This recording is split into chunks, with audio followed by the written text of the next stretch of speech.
Hi near and dears. இன்னைக்கு Aachi hotel sambar powder for meals எப்படி இருக்குன்னு தான் பார்க்க போகிறோம்.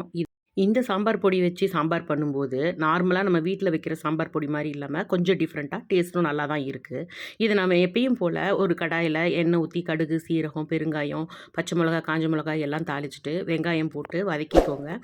பருப்பு கூட தக்காளி போட்டு சேர்த்து வேக வச்சு இது கூட நான் சேர்த்துருக்கேன். இதுக்கு தேவையான மஞ்சத்தூள், உப்பு சேர்த்துட்டு இதில் ஒரு 1/2 டேபிள் ஸ்பூன் நான் இந்த ஆச்சி சாம்பார் பொடி சேர்த்துருக்கேன். நல்லா கலந்து விட்டுட்டு என்ன காய் வேணுமோ நீங்கள் அதை சேர்த்துக்கோங்க. நல்லா கொதி விட்டு அதுக்கப்புறமேட்டுக்கு புளிக்கரைசல் சேர்த்துட்டு ரெடி பண்ணிக்கோங்க சாம்பாரை. ஃபைனலாக கொத்தமல்லி தூவி ரெடி பண்ணிக்கோங்க. இந்த சாம்பார் பொடியில் என்ன அப்படின்னா கொஞ்சம் நெடி அதிகமாக இருக்குது. காரம் நார்மலாக இருந்தாலும் சாம்பார் பொடியோட நெடி ஜாஸ்தியாக இருக்கிறத ஃபீல் பண்ண முடியுது. ஸோ நல்லா கொதிக்க வச்சு எடுத்துட்டிங்கன்னா ஒரு ப்ராப்ளமும் இல்லை. நீங்களும் இதை மாதிரி இந்த சாம்பார் பொடியை ட்ரை பண்ணிவிட்டு எப்படி இருக்குன்னு சொல்லுங்கள். நம்ம ஒன்ஸ் மோர் சேனலை சப்ஸ்கிரைப் பண்ணி வச்சுக்கோங்க. தேங்க்ஸ் ஃபார் வாட்சிங். பாய்.